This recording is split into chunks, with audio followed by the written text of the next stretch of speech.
역할을 대표님이 구체적으로 자세하게 진단과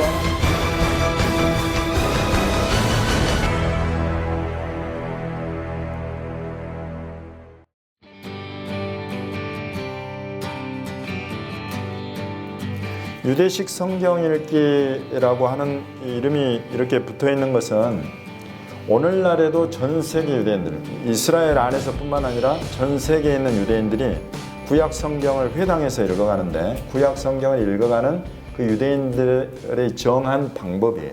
그래서 우리가 이것을 굳이 유대식 성경 읽기라는 이름을 붙였습니다. 그래서 특별히 이제 유대식 성경 읽기 옆에 파라샤라는 이름이 붙어 있는 것은 파라샤라는 것은 그 의미가 이렇게 나누다, 구분하다 이런 거예요. 그래서 나누어 놓은 것, 구분해 놓은 것 이런 뜻입니다. 무엇을 구분해 놓았느냐면 가장 기본적으로 모세오경 그러면 5권의 책이죠. 창세기부터 신명기까지 그 5권의 책을 54개로 나눴어요. 처음부터 끝까지. 그 중에 이제 창세기는 12개의 파라샤가 있습니다. 그래서 54개 하나하나를 우리가 파라샤라고 하고 전체는 이제 복수형이니까 파라쇼트 또는 파라시오트 이렇게 부릅니다. 그래서 이제 첫 번째 이거를 1주차 파라샤를 우리가 이제 각 파라샤별로 제목이 붙어 있는데 그 제목을 우리가 베레시트라고 부르는 거예요. 베레시트는 창세기 1장 1절에 베레시트 바라 엘로힘 에트 하샤마임 벳 하르트 이렇게 할 때에 처음 나오는 이 단어인 베레시트에서 따온 제목입니다. 그래서 1주차 파라샤를 유대식으로 굳이 발음해 본다면 파라샤트 베레시트 이렇게 부릅니다. 파라샤에다가 그 주차의 제목을 딱 붙이면 파라샤가 파라샤트 이렇게 연결형으로 바뀌어요. 그래서 파라샤트 베레시트 이러면 1주차 파라샤 베레시트를 이야기를 하는 거구나 이렇게 이해를 하시면 됩니다. 그래서 54개의 파라샤로 모세오경이 구성이 되어 있고 이제 그것을 우리가 굳이 오늘 우리 또 유대식 성경 읽기 오셨으니까 그것을 우리가 토라라고 부르죠. 모세오경을 토라라고 부릅니다. 그래서 토라에 54개의 파라샤가 있다. 그래서 먼저 유대인들이 회당에서 이번 주에도 안식일날 회당에서 읽는 이 파라샤 본문이 있어요. 그 본문을 펴서 이제 읽고 또 랍비가 그것에 대해서 설명을 하기도 하고 이렇게 하는데 그렇게 토라 모세오경을 읽은 다음에 연결해서 읽는 선지자의 글이 있습니다. 그래서 토라, 모세오경에 이어서 읽는 선지자의 글을 하프타라라고 불러요.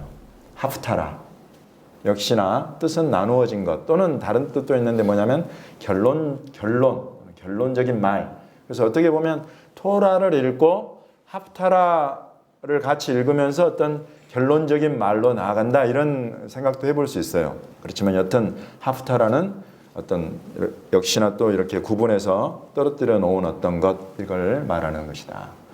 그래서 이제 이것이 유대인들이 읽는 방법이에요. 그리고 이 방법은 오늘날 유대인들이 이 방법을 읽기까지 언제부터 그러면 시작이 됐을까? 지금 유대인들이 한다고 해서 우리가 다 받아들여야 되는가? 이런 생각 들잖아요.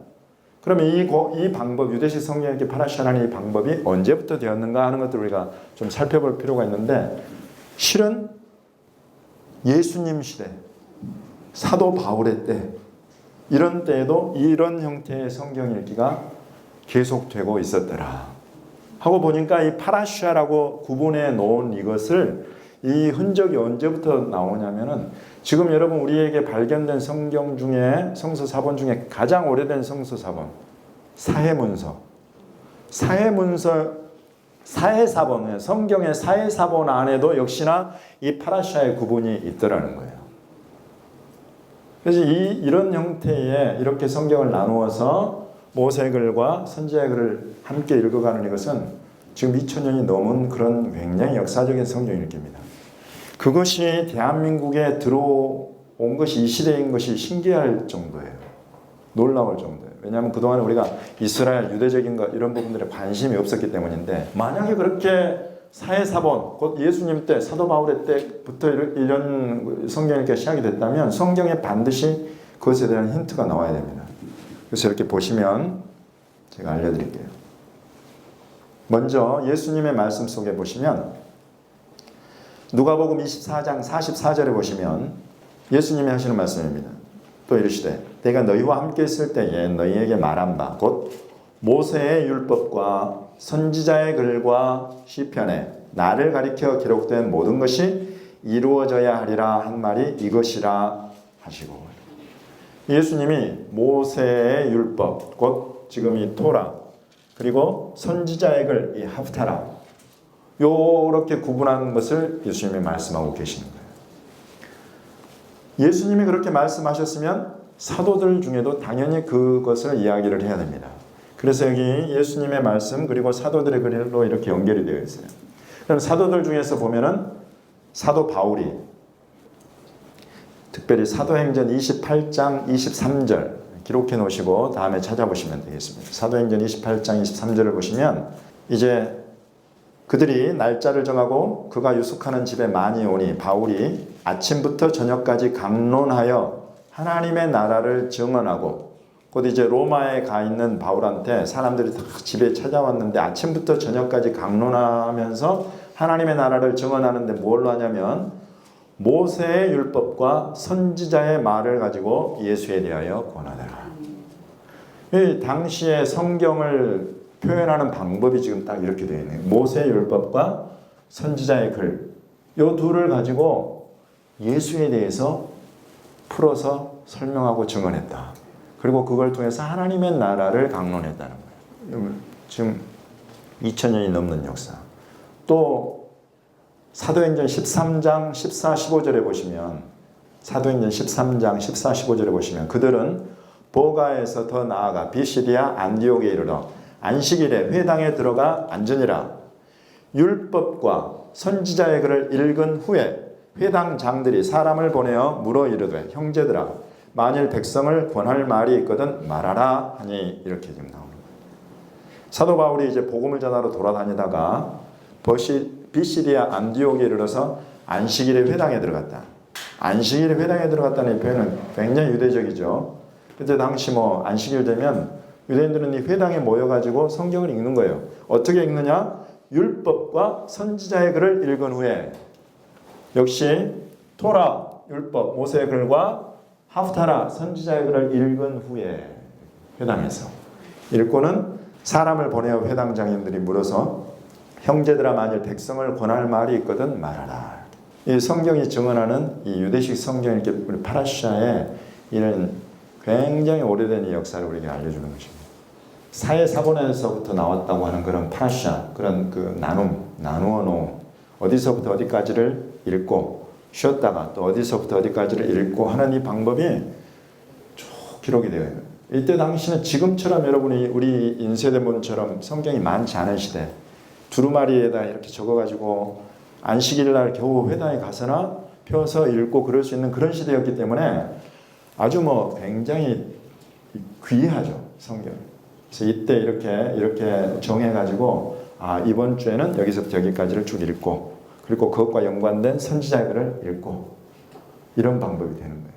그럼 이렇게 왜 이렇게 모세의 글과 선지자의 글들을 연결을 해서 이렇게 같이 읽었을까?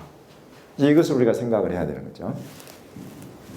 한 군데만 더 제가 말씀을 드리면 사도행전 13장 27절에 보시면 예루살렘에 사는 자들과 그들 관리들이 예수와 및 안식일마다 외우는 바 선지자들의 말을 알지 못함으로 예수를 정죄하여 선지자들의 말을 응하게 하였도다 라고 이제 복음 증거하는 이런 내용 중에 나오는 말입니다. 곧 유대인들 같은 경우는 이렇게 성경이 귀하고 흔하지 않았기 때문에 안식일마다 모여가지고 뭘 했냐면 심지어는 이 선지자들의 글, 우리 하프타라고 부르는 이것을 외우기까지 했대요. 여러분 선지자들의 글 외워보실 수 있는 분? 그러니까 유대인들이 이렇게 외우는 거예요. 루아흐 아도나이 알라이 얀 마샤흐 아도나이 오티 레바셀 아나빌, 이렇게 외우는 이런 것들은 어디서 나오는 거냐면 이사야 61장, 여러분 여호와의 신이 내게 임하셨으니 이는 나를 보내사 가난한 자의 복음을 전하게 하려 하시니, 이런 것들을 유대인들이 외우고 있다는 거예요. 왜냐하면 외워서 머릿속에 넣어가지 않으면 회당에 와서나 성경을 볼 수 있으니까. 그런 시대, 그런 시대에 이렇게 성경을 읽었던 방법이 오늘날까지 유대인들 가운데는 그대로 이어지고 있는 거죠. 단지 한 가지, 이 부분은 워낙 확실하게 정해져 있어요. 모세오경 54개로 나누어진 것은 아주 확실한데 이것과 연관되어서 연결되어 있는 선지자들의 글, 이 부분이 오늘날까지 확정되게 된 그런 히스토리, 역사적인 어떤 부분들에 대한 증거 자료 이런 부분들은 없어요. 그러니까 예수님 당시 때에 이 토라와 이 선지자의 글이 이렇게 연결되어서 같이 읽혀졌다는 증거는 없어요. 단지 그것은 하나의 이제 방법으로 우리가 알려주는 것이고, 유대인들이 오늘날 이제 전 세계적으로도 지금 여러분이 지금 1주차에서 보고 계시는 이사야 42장 5절에서 43장 11절 이런 부분들도 전 세계에서 유대인들이 여러 형태의 공동체가 있습니다.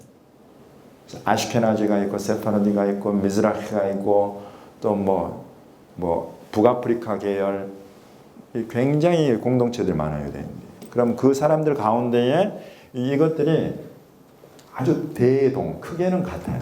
소위 작은 차이점들이 나타나요. 대동소이하게 나타나는 차이들이 있어요.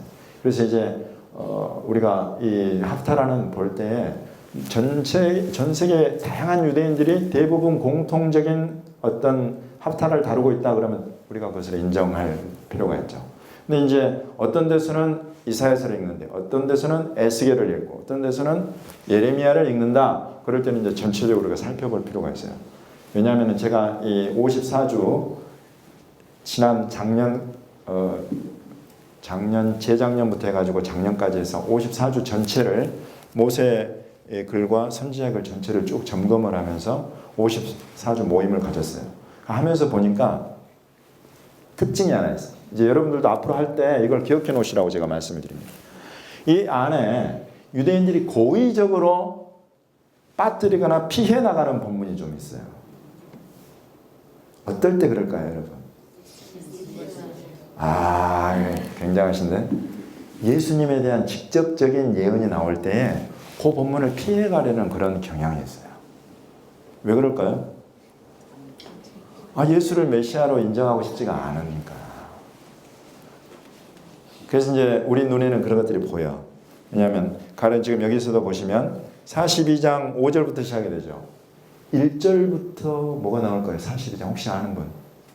42장 1절에 나오는 것이 하나님의 종 이야기예요. 나의 마음에 기뻐하는 바 나의 종, 나의 택한 사람을 보라. 내가 나의 영을 그에게 부어서 이런 내용이 나오고 그것은 아주 구체적으로 우리 신약 성경에서 이 예언을 성취하신 분이 예수님이다 라고 신약 성경에서 인용하는 그런 구절들은 일부러 좀 피해가려는 그런 경향이 있어요. 그러니까 이제 그런 부분들은 제가 앞으로 쭉 해나갈 때 제가 다시 한번 짚어드리겠습니다. 그래서 여러분들이 앞으로 이제 오늘 읽어오신 분들도 계시겠지만은 2주차, 12주차까지 보실 때에 두 가지를 여러분들이 하나씩을 해오셔야 되는데, 하나는 관통주 전체를 이번 주차에 관통하는 중요한 주제가 뭘까를 하나를 찾아보는 거예요. 두 번째가 구약 성경에 감추어져 있는 메시아 예수님의 모습이 뭘까, 이걸 찾아내시는 거예요. 근데 찾아내려다 보면 뭐가 막 알쏭달쏭한 것이 있어요. 이 둘을 연결을 해서 봐야 되는데, 그럴 때는 이제 이 하프타라 본문을 좀 의심을 해야 돼요. 그래서 이제 여러 공동체들이 살펴보는 하프타라 본문을 다 들여다볼 필요가 있어요. 실은 이것도 그래서 제가 보니까 이사야 42장 1절부터 시작하는 공동체가 있어요. 유대인들 안에도 이런 것들이 좀 나뉘어져 있다는 것들을 여러분이 기본적으로 지금 오리엔테이션 시간에 이해를 좀 하고 계시면 좋을 것 같아요. 이것은 예수님이 메시아라는 것을 인정하고 싶지 않은 유대인들의 지난 2000년의 역사를 담고 있는 그런 부분이다. 제가 영국에서 유대학을 공부를 할 때도 이렇게 이제 교수님과 함께 유대인들 말하자면 이제 우리 신대원에서 신학생 키워내듯이 랍비를 키워내는 그런 학교예요. 그래서 랍비들이 읽어나가는 랍비 문헌이 있어요. 아주 오래된 수천 년 된 그런 걸 놓고 보는데 그 안에 보면 얼마나 정말 뭐라 그럴까요? 어쩔 때는 내 혼자 머리를 쥐어뜯고 앉아있어요. 왜냐하면 예수님과 기독교와 기독교를 믿는 교회와 기독교 국가들에 대해서 얼마나 그냥 신랄하게 저주하고 비판하는지 몰라요. 굉장합니다, 여러분. 이제 그것은 예수님의 이름으로 사실 유대인들을 막 죽이고 피 흘린 그런 우리 어리석었던 우리 기독교의 과거 역사를 또 반증하고 있는 것이기도 합니다. 그래서 어느 한편만 결코 우리가 정죄하거나 손가락질 할 수는 없는데 여튼 그런 공부를 유대인들이 해요. 그러니까 이런 것들을 정할 때에도 그런 것들을 여러분이 염두에 두시면 될 것 같습니다.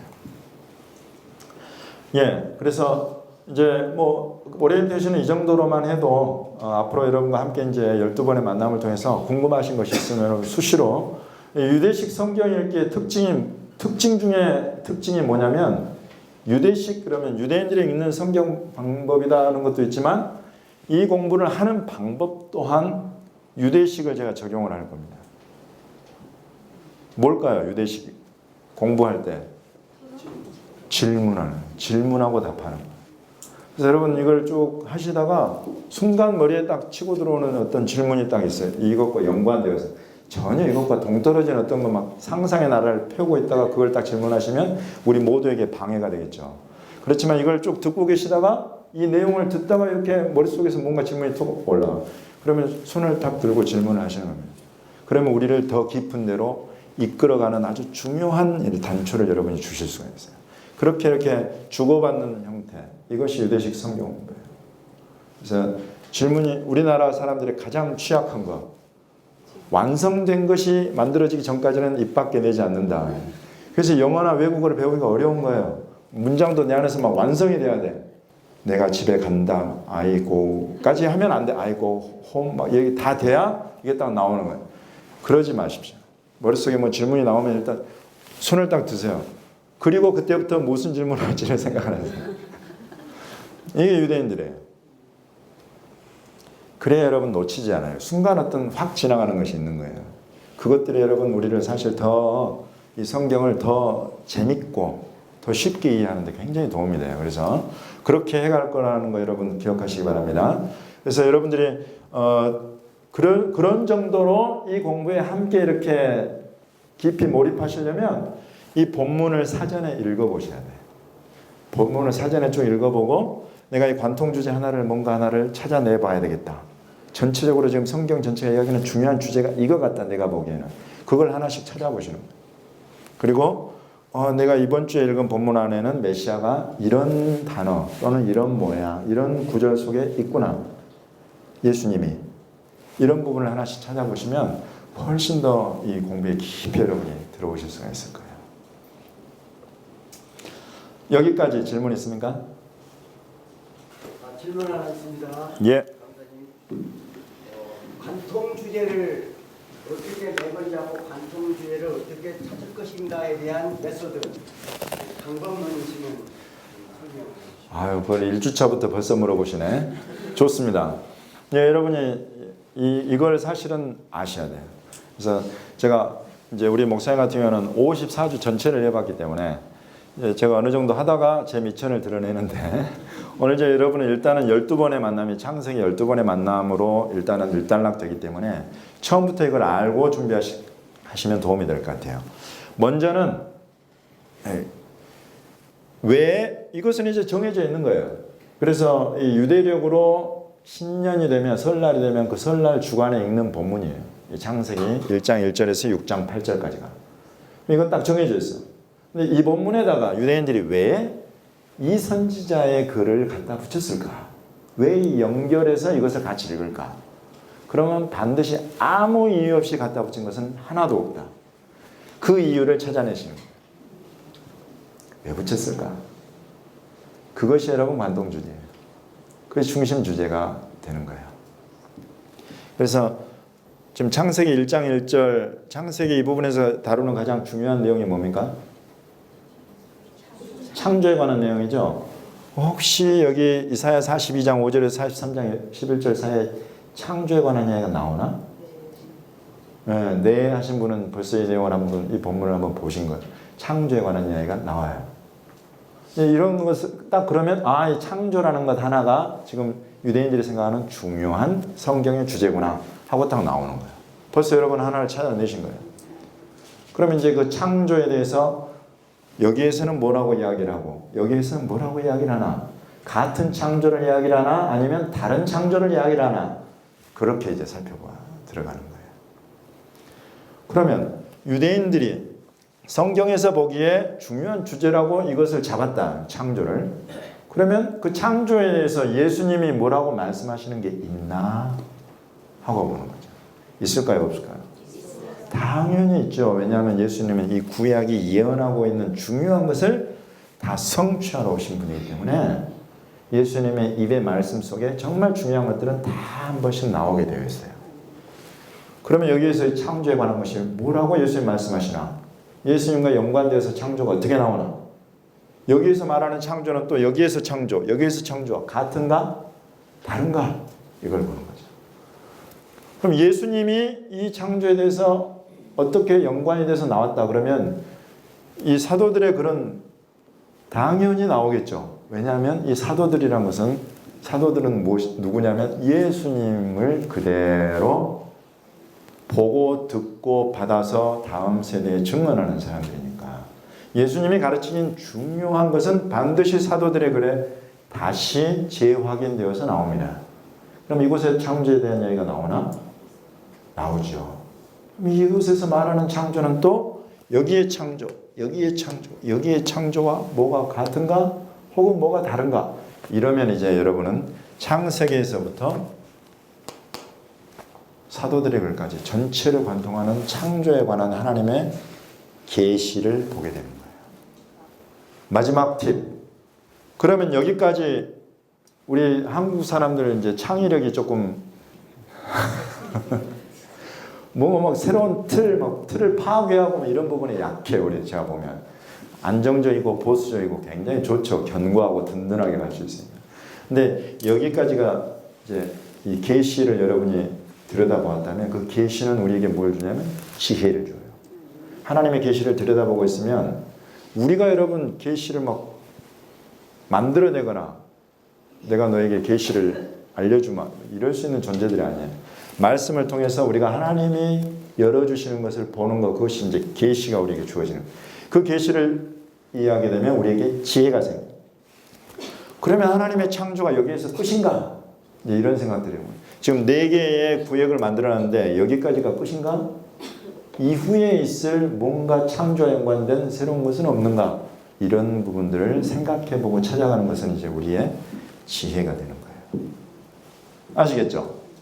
이것이 이제 여러분과 제가 앞으로 계속 아주 반복해가는 그런 패턴이 될 겁니다. 이 부분이 학습이 되고 여러분에게 딱 정착이 되면 성경이 정말 재밌어질 거예요. 예, 우리 조한주 목사님이 나중에 미천 드러내지 말고 처음부터 드러내시오 하면서 질문을 하셔가지고 여러분에게 말씀을 쭉 한번 드렸습니다. 또 다른 질문이 있습니까? 아까 하프타라 공동체가 여러 개라고 말씀하셨잖아요. 예. 어느 것들이 있는지.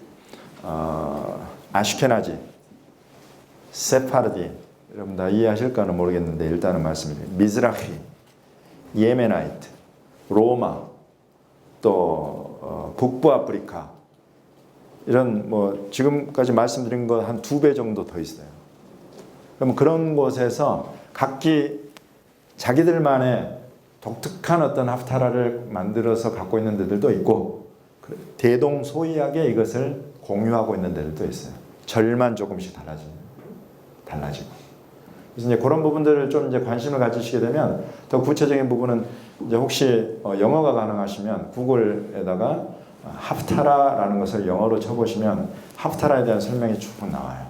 그래서 거기 보시면 각각의 전통에서 다루고 있는 하프타라 이 모세액을 토라 각각의 책에 연결되어 있는 하프타라를 다 소개를 해줘요. 아주 고마운 사람들이 있어요. 위키피디아 뭐 이런 데 보시면 열심히 자기가 알고 있는 지식을 막 정리를 해가지고 올려주는 사람들이 있어요. 그런 것들을 참고하시면 성경을 볼 때 관통 주제를 찾아낼 때 아주 도움이 돼요. 제가 유대학 공부할 때 굉장히 독특했던 것이 유대인들이 성경의 중요한 주제를 잡아가는 좀 주제별 성경 공부의 대가들이더라고요. 이 사람들이. 뭐가 중요한지를 알아요. 그래서 저는 사실 신대원에서 공부할 때 어떤 그 이름 개념 있잖아요. 하나님의 이름 개념. 이런 부분에 대해서 뭐 강조하거나 또는 뭐 어떤 강조가 있거나 그런 거 저는 못 봤거든요. 근데 유대학 공부를 할 때는 이름이 가장 중요한 개념이에요. 가장. 하나님의 이름 개념이. 그 이름 하나를 갖고 그냥 씨름을 하는 거예요. 이 사람들. 얼마나 재밌겠어요. 그 이름 하나가 신구약 전체를 풀어버린다니까. 아주 이런 것들이 유대인들이 강해요. 그래서 이제 여러분들도 이 성경부 이런 형태의 성경부를 하시게 되면 나도 모르게 어떤 것들이 막 보이게 될 거예요. 그 기대를 하시고, 네. 역사서나 지혜서에서는 안 찾습니까? 이 지금 말이 여기 지금 선지자의 글 그래서 느비임 그래서 주로 이제 나오는 것들이 그 우리가 선지자 또는 예언서라고 부르는 대예언서, 소예언서 이런 부분들에서 주로 나옵니다. 그렇지만 그것이 전부가 아니고 우리가 성문서라고 부르는 크투빔 거기에서도 이 본문이 조금씩 들어와요. 단지 이제 지금 우리 시편 또는 잠언, 욥기 이런 부분들 같은 경우는 시편도 예수님이 모세의 글과 선지자의 글과 시편에라고 말씀하셨던 것처럼 시편은 유대인들로 말하자면 애송하는 애송시처럼 굉장히 삶에 밀접하게 해가는 부분들이 있어요. 짧아가지고 암기하기도 쉬워요. 시편은. 그래서 예수님도 시편 103편이 애송시였다고 그래요. 이런 정도로 시편은 따로 또 유대인들에게서 매일 그냥 접할 수 있는 외워서라도 그런 부분이다. 그렇지만 오늘 여러분과 함께 이 파라샤를 할 때는 시편은 다루지 않을 겁니다. 그러면 이제 본격적으로 한번 들어가 볼까요? 네. 혹시 여러분 중에 진행자들이 보내준 이 문자 메시지를 받고 이 성경 본문을 쭉 읽어보셨다. 그리고 관통 주제를 찾아보십시오. 또 메시아를 찾아보십시오 해서 찾아보신 분들이 좀 계실 텐데 혹시 부끄러워하지 마시고 내가 보기에 이 1주차 파라샤 베레시트의 중심 주제, 관통 주제는 이것인 것 같다 라고 여러분 혹시 보신 게 있으면 한번 자유롭게 이야기를 해보시죠. 뭐 한 단어씩만 해도 괜찮아요. 말씀. 예수님이 창조주신. 좋습니다.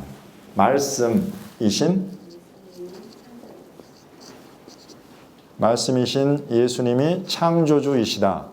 여러분 이제 말씀이신 예수님이 창조주이시다.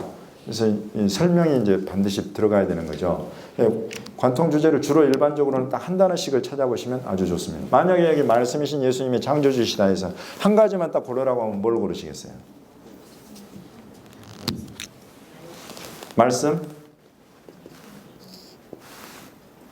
말씀, 창조주 두 개를 쓰지 뭐.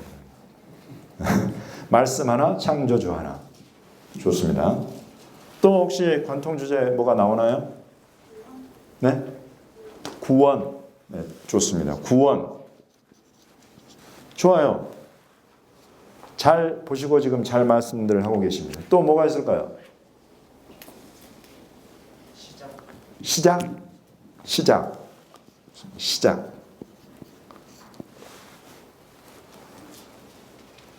또 뭐가 있을까요? 네? 화목제물. 화목. 그렇습니다. 화목은 뭘 전제로 합니까? 네? 사이가 나빠져 있는 걸 전제로 하는 거죠. 사이가 나빠져 있어요. 뭔가 보다 더 적절한 단어가 있을 것 같은데 여튼 사이가 안 좋아요. 무엇 때문에 사이가 안 좋아졌는가 하고 보니까 죄 때문이더라 이런 거죠. 그래서 좋습니다. 이런 것들 화목. 또 뭐가 있을까요? 사이가 안 좋다는 거를 관계가 깨어졌다. 이렇게 표현하는. 불화, 단절, 관계 단절. 이런 부분들이 이제 관통 주제라고 본다는 것은 뭐냐면 처음부터 있었던 일들일 것이다. 예. 처음부터 우리가 지금 뭐 일단 최소한 6,000년 전부터 우리 이 땅에 또 사람들 안에 이런 것이 있었다라고 보고 그것들을 어떻게 성경이 풀어가는가 하는 것들을 이제 들여다본다는 그런 개념이거든요. 그죠? 그래서 뭐 좋습니다. 아주 다양한 이런 제목들. 또 뭐가 있을까요? 혹시 보신 게 있습니까? 빛. 네, 빛.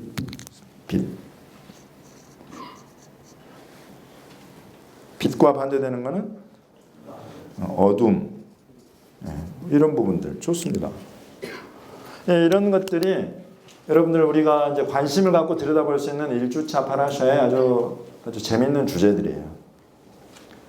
이제 가장 먼저는 그래서 아까 제가 말씀드린 대로 유대인들이 왜 이 모세액을 이번 주차의 파라샤에 이 하프타라, 이 선지자의 글을 연결을 했을까를 찾아내는 것. 이것이. 그래서 여러분이 지금 찾으신 이것들이 요 두 개 안에 들어있는가를 먼저 다 점검을 하셔야 돼요. 말씀이 지금 여기 모세액을 여기에 어떻게 들어있습니까? 빛이 있으라 이렇게 말씀하셨다. 여기에는 뭐 말씀에 관한 게 있나요? 이사야 42장 5절에서 43장 11절에서 읽어보지 않으면 제가 이런 질문을 던지면 순간 머리가 멍해지죠. 저 내용이 뭐길래 지금. 그래서 본문을 한 번씩 읽어보셔야 된다는 거. 말씀에 관한 것이 특별히 뭐가 나오는 거, 뭐 이런 부분. 그래서 이제 이렇게 뚜렷하게 나오지 않으면 일단 후보에서 좀 배제시키세요. 뚜렷하게 나오지 않으면. 이거 같았는데 보니까 아주 뚜렷하게 뭐가 나오지 않는다 그러면 일단 배제시키고. 창조주. 여기 나옵니까? 네, 창조주 하나는 태초에 하나님이 천지를 창조하셨다. 여기 창조주 나옵니까? 네. 예, 나옵니다. 이런 대답이 일단 나온다는 건 여기 구체적으로 뭐가 지금 나와 있다는 거예요. 이런 것은 아주 좋은 하나의 중요한 연결고리가 된다. 그렇죠? 구원. 여기에 구원에 대해서 뭐가 나와요? 3장 15절에 가죽옷을 지어 입히는 것도 하나님의 구원의 한 행위다. 또 그것보다 더 구체적으로 뭐가 나옵니까?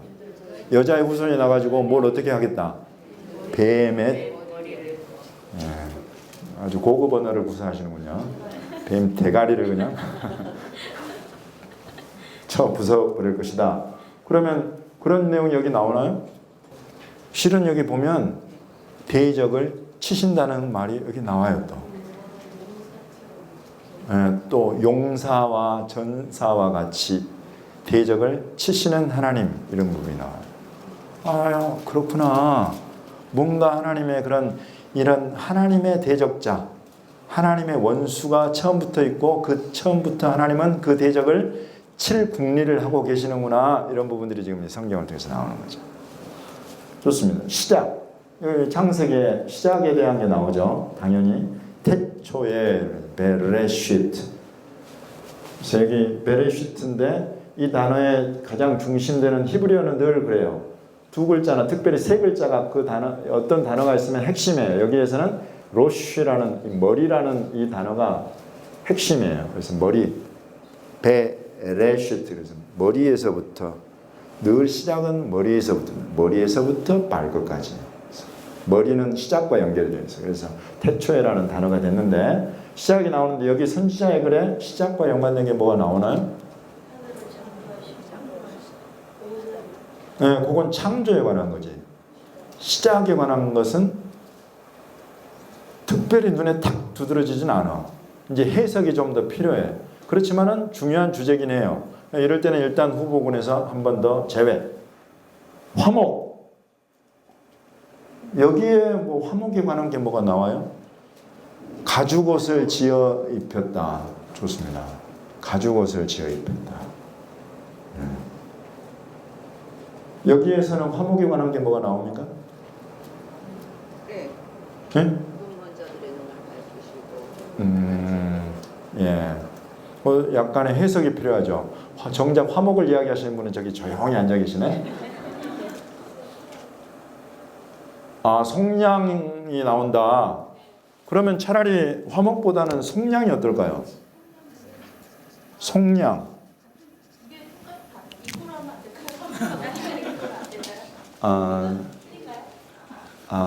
둘 다 굉장히 좋은 의미긴 한데 틀리죠. 예. 아니 뭐 죄송할 건 아니에요. 근데 화해라는 거하고 속량이라는 것은 또 다른 아주 중요한 주제입니다. 앞으로 계속 나올 거예요. 특별히 속량이라는 것은 더. 여기에서 불화 나오죠. 뭐 때문에 불화가 일어났습니까?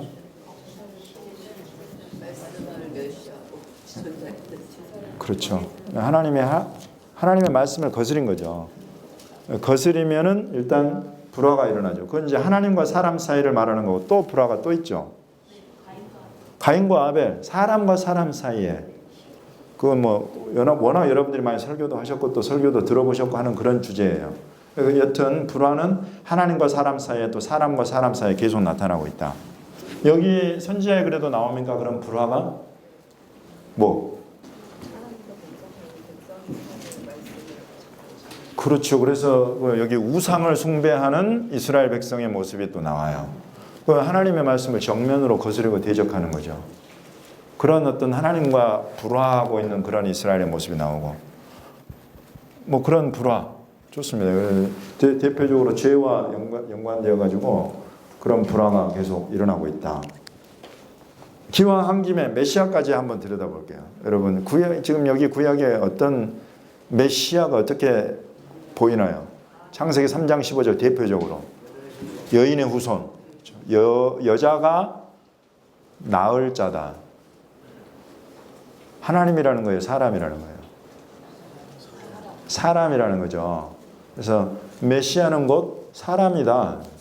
이런 여인의 후손이라는 것에 있어서 아주 중요한 것이 이 여인, 사람이니까 사람으로부터 난 사람이다. 사람인 메시아에 대해서 이야기를 하죠. 또 뭐가 있습니까? 아벨의 피.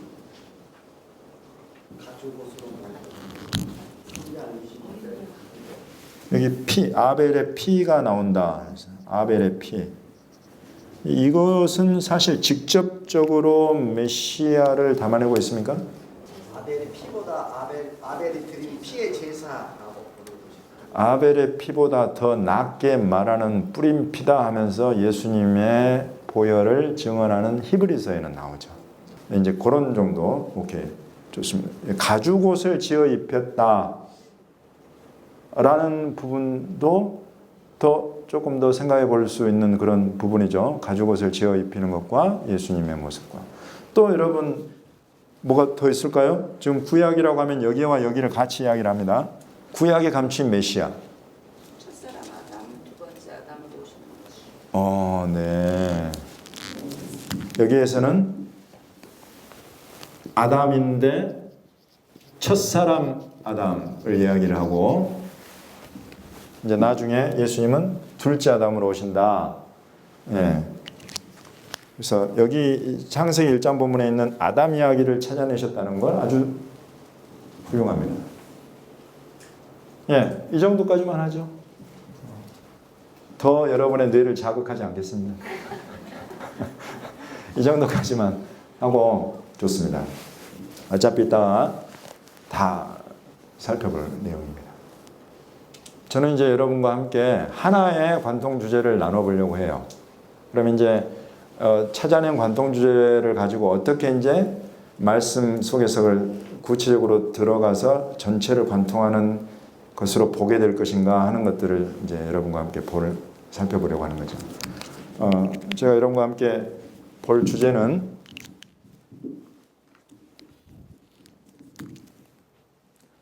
창조입니다. 창조. 아까 우리가 처음 이야기했던 이 창조. 창조가 여기도 나오고 당연히 여기도 나오고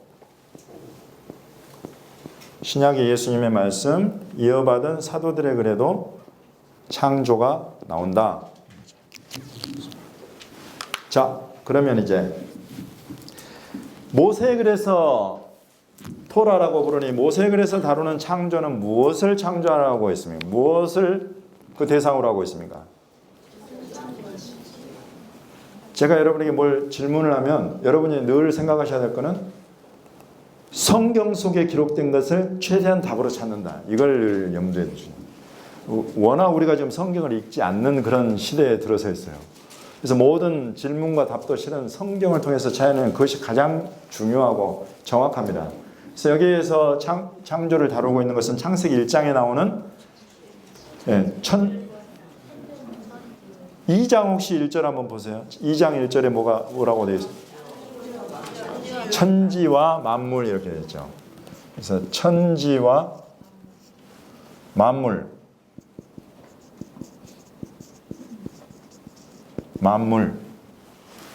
하늘과 땅 만물 이것을 창조하셨다라는 거예요. 너무 잘하는 것 더 이상 말하지 않겠습니다. 끝. 모세액을 창조 끝. 쉽죠. 네. 선지자의 글로 들어가 보겠습니다. 여기에서는 무엇을 창조하십니까? 하늘을 땅의 소산. 여기에서 창조의 주체는 누굽니까? 엘로힘이라는 하나님이죠. 엘로힘이라는 하나님입니다. 엘로힘. 하나님. 창조주. 여기서 그 동일한 하나님이 지금 하늘을 창조하셨다. 또 땅의 소산들을 주신다. 만 나옵니까? 아니면 또 다른 무엇의 창조를 이야기하고 있습니까? 그것을 찾아보시는 거예요. 영을 좋습니다. 그건 이제 또 다른 거. 지금 사실 시간이 좀 걸려도 42장 5절에서 43장 1절을 앞에 놓고 쭉 살펴보시면 사실 가장 좋아요. 그러면 성경 본문 속에 답이 다 있어요. 43장 한번 보시죠. 43장 지금 우리가 43장 11절까지죠. 43장 1절 한번 보십시오. 야곱아 너를 창조하신 여호와께서 이제 말씀하시느니라. 이스라엘아 너를 조성하신 자가 이제 말씀하시느니라. 무엇을 창조하셨다고요? 이스라엘. 예. 야곱과 곧 같은 그렇죠. 이스라엘을 하나님이 창조하셨다는 것입니다. 이 야곱의 창조, 이스라엘 창조는 지금 모세액을 여기 이 창조에 지금 들어 있습니까? 아니죠. 지금 여기는 천지 만물의 창조를 이야기하고 있고 여기에서 동일한 천지에 관한 창조 이야기는 역시나 같아요. 그렇지만 지금 이곳에서 새롭게 등장하는 창조 이야기가 있는데 그것이 바로 야곱의 창조, 이스라엘의 창조입니다. 그래서 야곱아 너를 창조했다 그럴 때는 여기 바라라는 단어가 그대로 쓰여요. 보레 창조자. 바라라는 이 동사가 분사 형태가 되면 이제 명사화가 돼가지고 창조자를 이야기를 합니다. 그래서 보레라고 하고 너를 지으시니 그건 요제르라고 해요. 요제르는 무슨 물건을 만들어내는 거 있죠. 그럴 때 그래서 이스라엘을 하나님이 만들어냈다는 거예요. 창조하고 만들어낸다. 이것이 야곱과 이스라엘이다. 이렇게 지금 성경이 이야기를 하고 있습니다. 그러면 이거는 하늘과 땅 이거는 이제 옛 창조에 속한 거라면 이것은 야곱을 짓고 이스라엘을 창조하신 것은 이때에 와서 이루어진 새 창조인 것이죠. 곧 이사야 때에 이루어졌다는 것이 아니라 천지 창조 이때 이루어지지 않고 이때까지 오기 전 어느 때에 하나님이 하신 일이다. 하나님이 새롭게 창조하신 일이다. 그렇습니까? 네, 좋습니다. 여기까지 끝. 여기 예수님의 말씀 이제 요한복음 1장으로 넘어왔어요. 여기에서 창조 이야기가 나오죠. 당연히 요한복음 1장을 다 펴십시오. 요한복음 1장을 다 펴서 보시면 창조 이야기가 나와요. 첫 번째 무엇을 창조하셨다고 나옵니까? 만물을 창조하셨다. 좋습니다. 또 10절에 보시면 세상은 그로 말미암아 지은 바 되었다. 그래서 세상 그로 말미암아 지은 바 되었다. 여기서 말하는 그는 누굽니까? 여기 이사야서에서 야곱과 이스라엘을 지으신 창조주는 누굽니까? 예, 여기서 지금 야훼, 여호와, 이스라엘의 하나님, 엘로헤이 이스라엘 이렇게 나와요. 야훼, 여호와, 이스라엘, 엘로헤이 이스라엘, 이스라엘의 하나님 같은 엘로힘인데 여기서 하나님이 자기를 스스로 지칭하시를 나는 이스라엘의 하나님이다. 이스라엘의 하나님 여호와다라고 그분이 창조주로 여기를 지금 밝히세요. 여기에서 지금 만물, 세상, 만물이 그로 말미암아 지은 바 되었고 또 세상도 그로 말미암아 지은 바 되었다. 그렇죠? 그러면 여기서 그가 누군가 보니까 요한복음 1장에 1절에 태초에 말씀에 계시니라 이 말씀이 하나님과 함께 계셨으니 이 말씀은 곧 하나님이시니라 이렇게 해요. 그래서 이제 여기서 창조주는 말씀으로 나와요. 말씀. 히브리어로는 여러분 잘 아시죠? 다바르라고 합니다. 다바르. 다바르. 말씀이 헬라어로는 로고스라고 하는 말씀이 창조했다는 거예요. 이 만물과 세상을. 그리고 그 말씀은 곧 하나님이시다. 엘로힘. 똑같이 엘로힘 하나님 이야기가 나와요. 이분이 곧 말씀이고 이분이 만물과 세상을 창조했다. 이렇게 해요. 여기에서 끝인가요? 요한복음 1장에서 말하는 창조?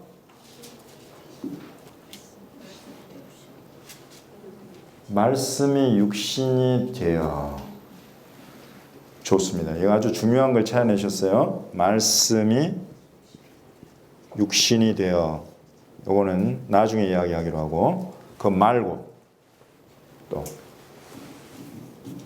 창조와 연관된 힌트를 드린다면 지금 이사야서에서는 이전에 하나님이 하신 이런 하늘과 땅의 창조를 이야기하고 더불어서 새 창조를 이야기를 하고 있더라. 그 새 창조의 대상은 야곱 이스라엘이었다. 그러면 여기에서는 지금 만물과 세상이라는 이전 창조를 이야기를 하면서 여기에서 새 창조를 이야기를 하고 있다. 그게 뭘까? 하나님의 자녀인 것입니다. 그렇습니다. 누가 하나님의 자녀로 소개되고 있습니까? 영접하는 자. 곧 그 이름을 믿는 자. 그 이름이 뭐예요? 예슈아. 예수님의 그 본토 히브리식 발음 예슈아. 예슈아라는 그 이름을 믿는 자. 곧 그 자는 영접 받아들이는 자다. 그 사람은 하나님의 자녀가 된다. 근데 여기에서 정확하게 어떤 창조와 연관된 단어는 지금 아직 없어요. 아직 나오지 않았어요. 바로 그 이어서 13절에 보시면 한번 읽어주십시오. 한 분이 13절.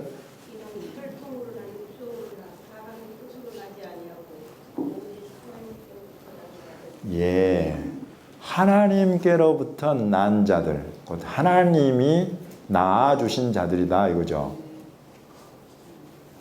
혈통, 육정, 사람의 뜻 아니다는 거예요. 혈통, 육정, 사람의 뜻. 특별히 그 중에 혈통과 연관되어서 대표적인 것이 누굽니까? 유대인, 이스라엘이죠. 그러므로 지금 이곳에서 이야기하는 하나님의 자녀는 이제 그 선을 넘어서는 거예요. 혈통, 육정, 사람의 뜻 이런 것 아니라 하나님이 낳으신 자들이다. 그 하나님의 자녀를 이야기를 하고 있습니다. 오호, 그렇군요. 그러면 예수님과 연관돼서 이런 이야기가 나오고 있는데 예수님의 제자들은 이런 부분을 또 어떻게 그러면 우리에게 가르쳐주고 있는가 하는 것을 이제 마지막으로 사도들이 그래서 들여다보는 거예요. 여기에서 창조, 먼저 골로새서 1장을 보겠습니다. 골로새서 1장 9절에서부터 23절까지입니다. 이 중에 자 창조에 관한 거 여러분이 찾아보십시오.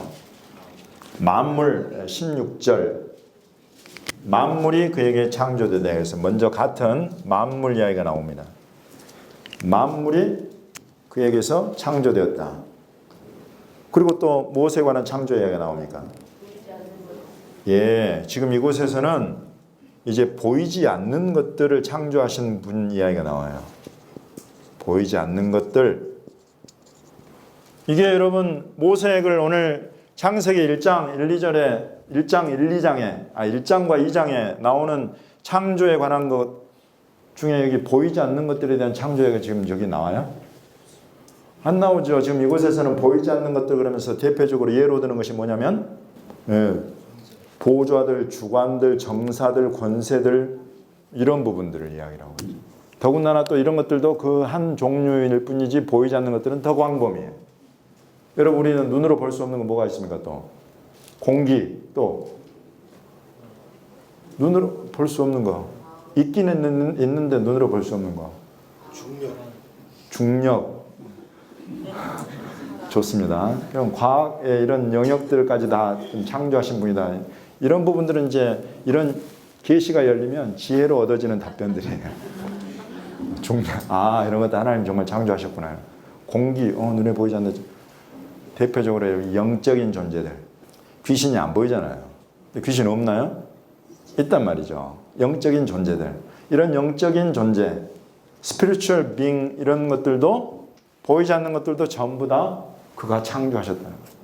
이런 거죠. 그런 어떤 보이지 않는 것들, 이런 것들에 대한 이야기 나옵니다. 또 처음 들어본 어떤 것들이 나와요. 지금 여기에. 교회. 그렇죠. 교회를 창조하셨다. 오호. 하나님의 창조는 여기에서부터 처음 태초부터 해가지고 지금 계속되고 있습니다. 2000년이 지나고 3000년이 지나고 4000년이 지나도 하나님의 이 창조하신 천지 만물이 지금 계속 가고 있어요. 그런데 그런 하나님의 창조는 그 창조에서 끝난 것이 아니라 시마다 때마다 중요한 어떤 새로운 창조 일들을 하고 계시더라. 대표적으로 야곱, 이스라엘 하나님이 창조하셨다. 여기에서는 예수님을 보내시더니 예수님을 믿는 하나님의 자녀들을 새롭게 짓고 계신다. 지금 이곳에서는 만물에다가 이제 더 막 바울한테는 더 계시가 열려가지고 보이지 않는 것들도 그로 말미암아 창조되구나. 그런 것들을 받아서 지금 여기 써놓은 거예요. 그러면서 하나님이 이 시대에 새롭게 창조하신 것, 교회 이야기를 하고 있는 교회.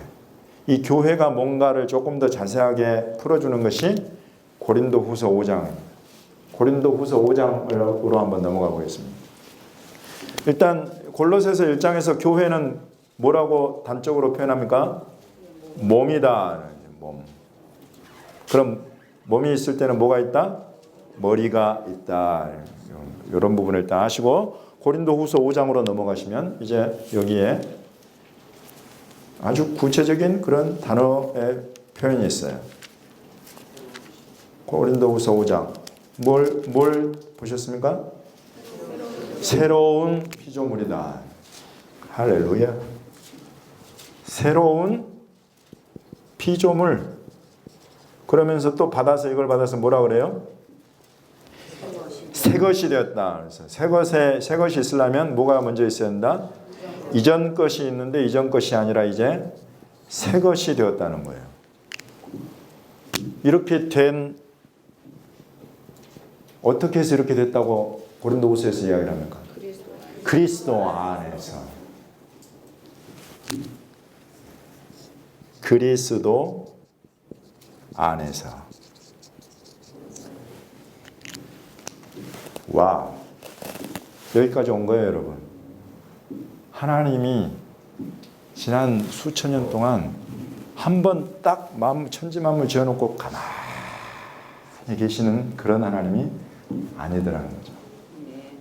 어느 딱 때가 되니까 하나님이 이스라엘을 만드세요. 이스라엘이 뭐가 특별해요, 여러분? 이스라엘을 왜 만드셨어요? 이런 부분들이. 왜 만드셨어요?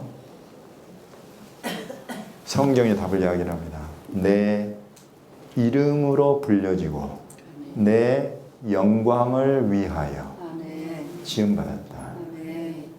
그래서 이스라엘은 이스라엘 안에 하나님의 이름이 들어있죠. 하나님과 겨루어 이긴 자. 그래서 이스라엘이 망하지가 않아요. 이스라엘을 하나님이 자기 이름하고 딱 연결을 시켜 놓아가지고 하나님이 망하지 않는 이상 이스라엘은 망하지 않습니다. 이스라엘은 없어지지 않아요. 그런 존재로 지금 여기 하나님이 이스라엘을 만드셨어. 곧 이때 당시 생각해 보십시오. 이때 당시 수많은 나라와 민족들이 있었는데 하나님이 누구만 알았다고 그래요? 이스라엘만 알았다는 거예요. 그런 존재입니다. 그런 존재를 왜 만들었냐? 막 선민 사상을 가지고 우월의식 누리라고 그렇게 만드신 거예요? 아니라는 거죠. 하나님의 이름으로 일컬어진다는 건 뭐냐면 하나님의 이름을 알고 그 이름을 증거하는 자. 하나님의 영광을 위해서다.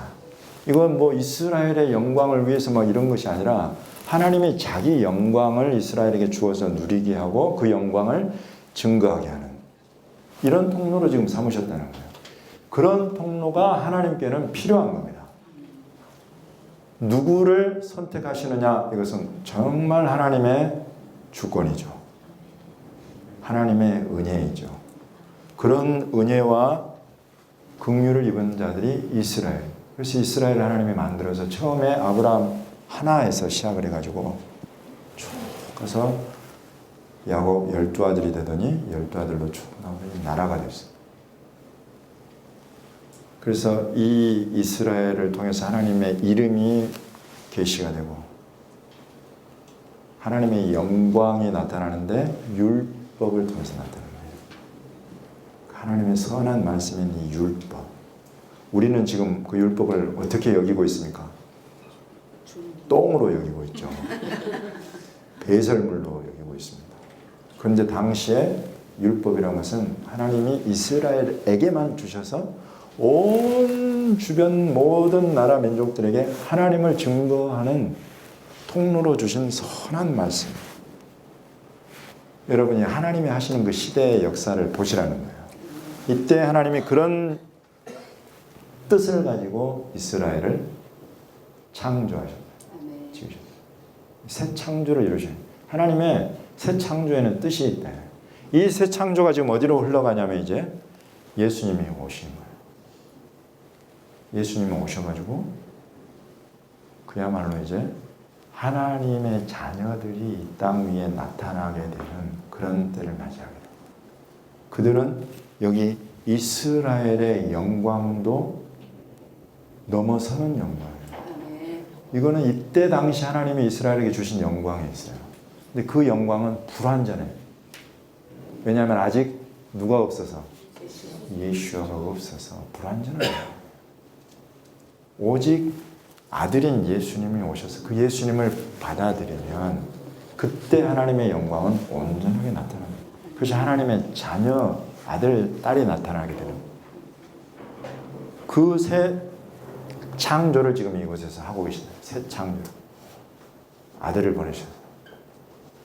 그러면 여기에서도 이스라엘을 통해서 하나님이 뜻이 계셔서 그렇게 선택하셨듯이 지금 여기에서도 하나님이 이 새 창조를 이루시는 데는 하나님의 뜻이 계시다. 이 뜻이 무엇이라고요?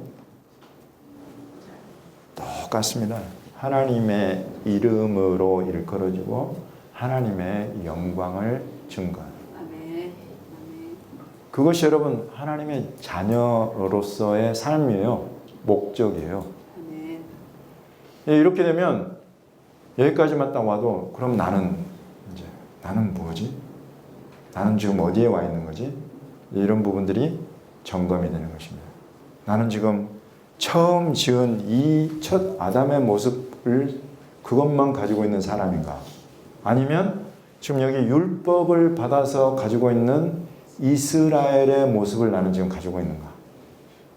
아니면 이 땅에 보내신 아들 예수님을 영접해서 예수님의 말씀 안에서 내가 지금 내게 원하시는 그 목적, 그 뜻을 이루고 있는 이 새 피조물의 삶을 살고 있는가? 이 점검이 되는 거예요.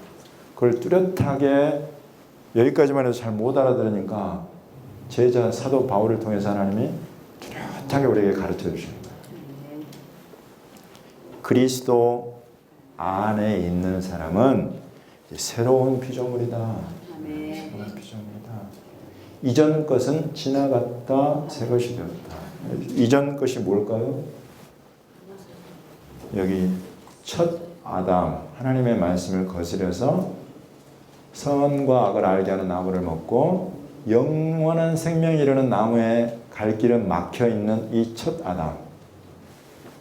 여기 이스라엘 하나님의 어떤 정한 때까지 하나님의 이름과 영광을 나타내도록 선한 말씀 율법을 받아서 그 가운데 지키고 행하고 그것을 누리고 언약을 받았던 이 이스라엘 전부 다 이제 이전 것이 되는 거예요. 이전 것이. 그리고 새 것이 되는 것입니다. 새 것은 새로운 피조물이 된다는 거예요. 근데 여러분과 저는 새로운 피조물입니까? 아멘. 입으로는 아멘이 나오는데 마음속에는 첫 아담처럼 하나님이 하지 말라면 더 하고 싶고 저 이스라엘 막 하다가 버린 저 율법은 지금 막 내가 다시 그 율법으로 돌아가야 되는 것 아닌가 이런 소리 하는 사람들이 막 신학계에도 나타나 있어요, 여러분. 어떤 사람입니까? 저와 여러분은. 성경이 증거하는 바는 너무 확실하게 하나님이 그 시대별로 계속 열어가시는 그 계시가 있어요. 하나님이 원하시는 어떤 한 사람, 하나님이 원하시는 사람. 처음에 지금 여기 오셔서 하나님이 자기 형상을 따라서 자기 모양대로 지으신 그 사람이 어떤 사람이 되기를 원하신가 하는 것이 지금 여기 처음 창조에서부터 여기까지 쭉 들여다보니까 이제 확실하게 보여요. 내가 그리스도 안에서 새로운 피조물이 되는 것이구나. 저 이전 것대로, 이전 사람대로 그렇게 내가 살고 그것을 추구해서는 안 되겠구나. 그리스도 안에서 새 것이 되고 새 피조물이 된다고 했으니까 내가 그리스도를 알아가야 되겠구나. 이런 어떤 완전히 우리의 방향을, 목표와 목적을 새롭게 재설정해주는 그런 역사가 일어난다는 말이죠. 이것이 우리 하나님이 지금 아들을 보내시면서까지 저와 여러분이 향해 추구해 가기 원하는 바로 그런 사람의 모습입니다. 그리고 실은 벌써 성경은 우리가 새로운 피조물이라고 선언을 해요. 그런데 이게 잘 와닿지를 않는 이유, 단 하나를 놓치고 있어서 오직 그리스도 안에서인데 우리는 그리스도 없이도 저게 가능한 것 같이 그렇게 지금 생각을 하게 되는 거예요. 그리스도만이에요. 근데 그리스도 말고 다른 것들을 막 추구하면서 하나님이 정한 그 목적을 이루어가려고 하는 거예요. 성경은 단호합니다. 저와 여러분이 하나님이 원하시는 그 사람이 되려면 추구할 단 한 분은 그리스도뿐입니다. 아멘. 그리스도. 성령 안에서 이 그리스도와의 연합. 요거 하나가 지금 성경이 이야기하고 있는 하나님의 이 새 피조물을 창조하신 이유, 그것의 그 뜻의 완성인 것이죠. 이것이 우리 하나님이 좀 처음부터 여기까지 쭉 풀어오신 계시예요. 하나님의 사람을 향한 계시. 그것이 쭉 드러났어. 그럼 이제 우리가 이런 계시를 통해서 우리는 이제 뭘 얻는다?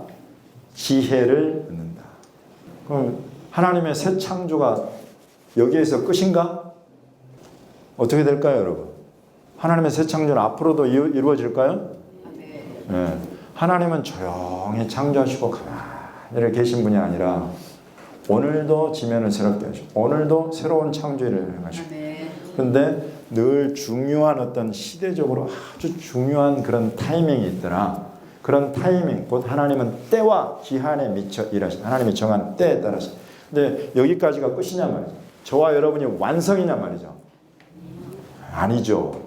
어디를 향해 가고 있습니까?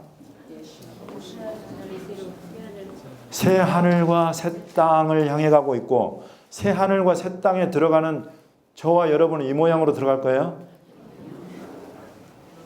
자신 있어요? 지금 이렇게 가도 괜찮겠어요? 어떻게 들어갈 거예요? 부활의 신령한 몸. 아멘. 부활의 신령한 몸이 여러분 우리 앞에 새 피조물처럼 있다는 거예요. 완전히 그 새로운 피조물의 완성으로. 여러분 이것이 실은 요것과 연관되어 있어요. 속량과 다른 말로 하면 이건 구속이라는 말이에요. 구속. 저와 여러분은 지금 구원받았죠. 아멘. 구원받았습니다. 아멘. 하나님의 자녀입니다. 아멘. 우리는 죄로 정죄받을 사람이 아니라 심판에 이를 사람이 아니라 예수 그리스도 안에서 의로운 자로 하나님이 인정받는 하나님의 아들 딸들이에요. 아멘. 그것이 우리가 구원받은 우리의 신분, 이 새것된 새로운 피조물입니다. 그렇지만 이것이 끝이 아니라 속량, 곧 구속이 있다는 거예요. 이것이 사도 바울이 로마서 8장에서 이야기하는 우리 몸의 구속을 우리가 지금 기다리고 있다. 그것이 고린도 전서 15장에서 이야기하는 부활의 신령한 몸. 지금 너무 우리가 구원받은 자로서 어쩔 때는 너무 부끄러운 모습을 막 보여. 그게 왜 그러냐면 아직 완전하지가 않아요. 아직 완성되지가 않았어요. 그 완전과 완성은 부활의 신령한 몸을 입을 때인 것입니다. 그것이 우리 앞에 놓여 있다. 이렇게 여기에 나와 있지 않아도 더 가게 되는 이것이 계시가 열리고 그 계시로 말미암아서 우리가 지혜를 얻어서 더 나아가게 되는 것입니다. 그래서 부활의 신령한 몸을 입고 들어갈 곳 새 하늘과 새 땅 이렇게 이어져 가는 거예요. 그래서 우리 하나님이 이제 여기까지 행하셨고 앞으로 행하실 것까지 여러분 지금 저와 여러분 이런 시대를 살아가고 있습니다. 만약에 저와 여러분이 이 시대에 태어났다고 가정을 해보세요. 얼마나 안타깝습니까? 여기는 하나님은 이스라엘만 알고 계셔. 이스라엘도 그 그림자인 율법 그걸 딱 붙들고 그냥 그 속에서 씨름을 하고 있어요. 짐승을 잡아서 피를 흘리지 않고는 도저히 하나님 앞에 설 수 없는 그런 인생을 지금 살아가고 있다고 해요. 이스라엘. 이런 시대에 태어난 것이 아니라 지금 우리는 하나님이 이 모든 일들을 다 이루어내신 6,000년이 지난 지금 이 시대를 살아가고 있어요. 이걸 한눈에 들여다볼 수 있는 그런 시대를 우리가 지금 살고 있다. 이렇게 들여다볼 수 있는데 들여다보지 않고 있으면 이것이 또 얼마나 안타까운 일입니까?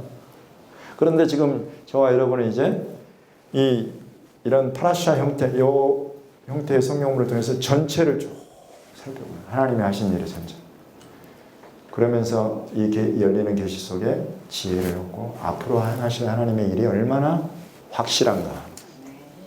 지금 이렇게 모든 하나님 하신 일들이 다 예언의 미리 하신 말씀의 성취로 이렇게 여기까지 이루어져 왔는데 그렇다면 앞으로 하실 일은 얼마나 더 확실하겠는가 하는 거죠. 하나님이 이 이스라엘을 택해가지고 예수님을 낳게 하시고 끝나고 버린 줄 알았더니 하나님이 이 이스라엘이 2000년 만에 지금 다시 회복하고 계세요. 결코 버리지 않고 다시 찾고 계세요. 그걸 보면은 여러분, 우리 하나님은 한번 말씀하시면, 한번 선택하시면 끝까지 그것을 이루시는구나 하는 걸 알수 있어요. 하나님의 말씀 완전합니다. 그렇기 때문에 예수 그리스도로 말미암아서 우리 앞에 주어진 저 구속의 약속, 부활의 약속, 새 하늘과 새 땅에 들어가서 우리가 이제 새 예루살렘 어린 양의 신부로 하나님 앞에 나타날 그거 성경이 약속하고 있으니까 그것은 확실하게 이루어지겠구나 하는 것들이 우리에게 그냥 와버리는 거예요. 강요가 아니라. 아멘입니다. 할렐루야. 네. 여기까지 관통 주제를 마무리하고 메시아로 넘어가겠습니다. 머릿속에 이렇게 듣고 이러시다가 뭐가 질문이 스쳐간다. 어떻게 하라고요? 완벽한 문장을 만들어서 질문하라? 아니다. 손부터 들어라. 손부터 들고 그 다음에 이제 문장을 만드시기 바랍니다. 메시아, 구약에 특별히 나타난 메시아, 구약에 감추어진 메시아. 왜냐하면 이때 당시는 예수님은 약속만 되신 분이지 결코 눈으로, 귀로, 손으로 듣고 보고 만져볼 수 없는 분이기 때문에 여기는 감추어져 있다. 어떻게 감추어져 있는가 하는 걸 보는 거죠. 아까 우리 여인의 후손이다. 그래서 여인의 후손이 되어가지고 오셔가지고 뱀의 머리를 쳐서 부술 뿐이다. 이거 우리 살펴봤습니다. 그리고 그와 같이 여기에서도 하나님이 내가 용사, 깃보로라고 합니다. 그리고 전사, 이시밀하못, 전쟁의 사람. 뭐 전쟁했다 하면 나다 이러네. 전쟁 그 완전히 내 거야. 이런 표현이에요. 전사라는 표현. 그 하나님이 자기를 그렇게 표현하시는 거거든요. 그런 사람이 되어가지고 대적, 원수 대적을 치실 것이다. 칠 거예요. 숨을 여인이 해산할 때 막 헐떡이듯이 헐떡이면서 내가 원수를 칠 것이다. 그런 표현이 나와요. 그렇게 원수를 치시는 뱀은 하나님과 사람 사이를 막 어그러지는 이 뱀, 머리를 그냥 쳐가지고 힘을 완전히 이렇게 만들어버릴 거다. 이런 것들이 계속 나오면서 결국 예수님이 오셔가지고 하신 일들을 보니까 정말로 귀신들 꼼짝 못해, 질병, 약한 것들 다 떠나가 완전케 되고, 심지어 문둥병, 여러분 이 부분을 레위기에 들어가면 나오는데 문둥병, 유출병 이런 어떤 것들이 얼마나 레위기에 구체적으로 자세하게 진단과 처방 그리고 사후 조치 이런 부분들에 대해서 얼마나 구체적으로 나오는지 복잡하게 나오는지 몰라요. 근데 예수님은 한 방에, 표현 좋습니다. 한 방에 말씀 한 번이든지 아니면 손 한 번이든지 또는 믿음을 갖고 예수님 옷자락에 손을 대든지 이러면 나와버려요. 그 복잡한 것을 알면 알수록 예수님이 해주신 그 일이 얼마나 놀라운 일인가가 확 드러나는 거예요. 그럼 이제 그건 나중에 레위기에서 더 자세히 다루기로 하고, 사실 저와 여러분보다 정말 위대한 믿음의 선배들이 있죠. 예수님을 잘 아는. 누구? 사도들이죠. 그 사도들 중에 요한복음을 쓴 사람이 요한이죠. 요한이 그러면 이 메시아에 대해서 어떻게 이야기를 하고 있는가 이걸 보면 답이 나와요. 네. 일단 생명이 있습니다. 여기에. 아까 또 빛 우리 목사님 말씀하셨죠. 그거 전에 가장 먼저 나오는 게 뭐예요? 말씀이에요. 말씀. 그래서 우리는 흔히 어떤 분들이 그렇게 가르쳤어요. 메시아 예언이 최초로 나오는 데는 창세기 3장 15절이다. 여인의 후손. 당연하죠. 근데 그것이 처음이냐 하고 보니까 요한이 뭐라고 하냐면, 저와 여러분이 인정하는 믿음의 선배가 뭐라고 그러냐면 태초에 말씀이 계시니라. 이 말씀이 하나님과 함께 계셨고 이 말씀이 곧 하나님이시니라. 그래서 태초에 예히오르 빛이 있으라 하시는 그 하나님의 말씀, 이 말씀이 곧 하나님이시고 그분이 바로 구약에 벌써 나타나고 있는 메시아다. 바로 그 말씀이 육신이 되어서 아까 어디 썼는데 육신이 되어서 오신 분이 예수님이다. 와, 그러니 이게 이해가 되냐고요. 여러분 이게 이해가 되냐고요. 말씀이 육신이 되어가지고 우리 앞에 나타나셨다. 이게 이해가 되냐고요. 자, 히브리서에서 이제 아마 우리 장로님도 가시면 그런 비슷한 걸 또 하시는 것 같은데, 히브리서에서 유대교, 기독교, 메시아닉 유대교 이런데 리더십들이 모여가지고 요한복음 1장 1절에서 14절까지를 놓고 토론을 하는 거예요. 도대체 이게 뭐냐? 굉장히 저 사람 머릿속에 어떻게 저런 이해가 저런 생각이 있을 수가 있을까 싶은 만큼 막 놀라운 생각들이 쏟아져 나와요. 그런데 가보면.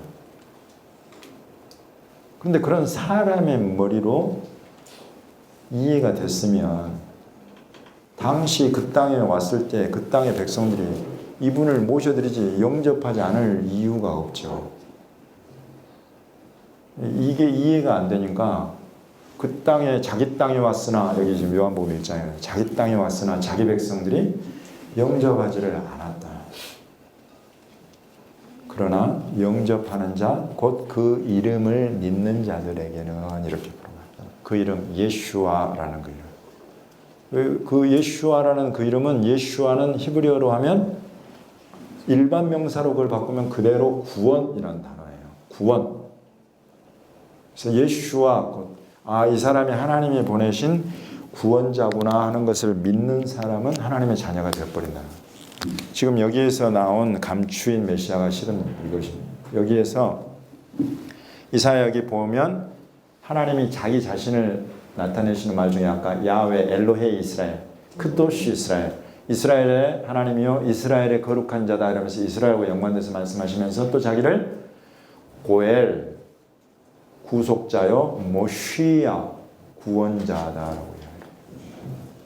여기 지금 중요한 단어 두 개가 나와요. 모시아, 대표적인 거 하나만 이야기를 했습니다. 모시아.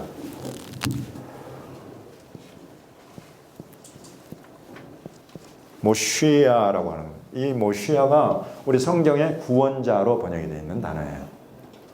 이 모시아에 들어있는 단어가 바로 야샤라는 구원하다라는 단어예요. 이 야샤에서 이름이 나왔는데 그 이름이 바로 예슈아예요. 그리고 또 예호슈아예요. 그리고 또 호쉐아예요. 호세아, 여호수아, 예슈아는 그래서 이름이 같은 이름으로 여겨지는 거예요. 그래서 눈의 아들 호세아라고도 하고 눈의 아들 여호수아라고도 해요. 같이 그렇게 쓰이는 거예요. 이 예수님의 이름 예슈아가 바로 이 모시아 구원자에서 온 그 이름이에요. 그래서 하나님이 이전에 이스라엘에게 나타내신 너희 이스라엘의 하나님은 곧 너희의 구원자다. 그리고 그 구원자가 이 땅에 친히 오신 분이 바로 이 예슈아이다. 그래서 예슈아라는 이 이름을 믿는다는 것은 곧 하나님이 예언하신 모시아라는 하나님의 구원자로서의 그분을 받아들인다는 거예요. 예수님을 그분으로. 그러면 그 사람은 하나님의 자녀로 여기신다. 와, 이런 그 예수님에 대한 것이 지금 이렇게 들어가 있는 거예요. 모시아라는 단어로. 그리고 지금 여기에서는 말씀. 여기 창세기 3장 15장보다 더 먼저 선제하는 훨씬 이전부터 있는 예언된 그것을 여기서 요한복음 1장에서 세례 요한이 그렇게 말해요. 내가 태어나기 전부터 이분은 있었다. 그때 당시 유대인들은 다 알아요. 저 말이 얼마나 거짓말인지. 왜냐하면 이 세례 요한 태어나고 예수님 태어났거든. 근데 자기보다 먼저 있었다는 거예요. 그것이 바로 이분을 가리킵니다 라고 지금 여기에서 세례 요한이 증언하고 있는 거예요. 곧 이분은 이런 육신의 이런 대로 규정될 그런 분이 아니라 나는 너희에게 물로 세례를 주지만 이분은 이제 하나님이 나에게 뭐라고 말씀하시면 이분은 성령으로 세례를 주실 분이다. 물로 세례를 주는 건 인간이 이 땅 위에서 하는 일입니다. 성령으로 세례를 줄 수 있는 분, 그것은 이 땅의 사람이 아니죠. 왜냐하면 성령은 하나님의 영인데 누가 하나님의 영을 이 땅 위에서 끌어내리고 부르고 마음대로 사용을 하겠어요. 그러면서 이 성령으로 세례를 줄 자라는 그 말 안에는 벌써 이 말씀이신 하나님이다. 이 예수님은. 그래서 그분은 오셔서 성령으로 너희에게 세례를 주실 수 있는 분이다 라고 지금 세례 요한이 증언을 하고 있는 거죠. 그래서 우리가 메시아, 구약에 감추어진 메시아를 들여다볼 때에 사실 가장 좋은 힌트는 사도들의 글 속에 담겨 있어요. 사도들의 글 속에 우리가 유대적인 어떤 이해 그리고 구약 성경 이런 부분에 대한 이해가 부족해가지고 저것이 저렇게 예수님을 드러내고 있구나 하는 부분에 대한 이해만 좀 우리가 약할 뿐이지 얼마나 많이 이들이 증언하고 있는지 몰라요. 예수가 바로 구약에 감추어서 계시된 바로 그 메시아다라는 것을 계속 이야기하고 있는 거예요. 그러니 우리가 이걸 찾아가면 찾아갈수록 이 신약 성경 이 사복음서와 사도들의 그 선지서는 너무 이제 쉽게 이해가 되고 풀어질 거예요. 나중에 이제 여기에서 사도 바울이 골로새서에서 그런 교회의 머리다. 그리고 교회는 그의 몸이다. 이런 부분들 또한 갑자기 생겨난 것이 아니에요. 그래서 바울이 만들어낸 그런 개념이 아니에요. 다 어디에서 왔다? 여기에서 다 왔어요. 어떻게 오게 됐는가는 이제 차차 여러분들과 함께 들여다보게 될 겁니다. 예.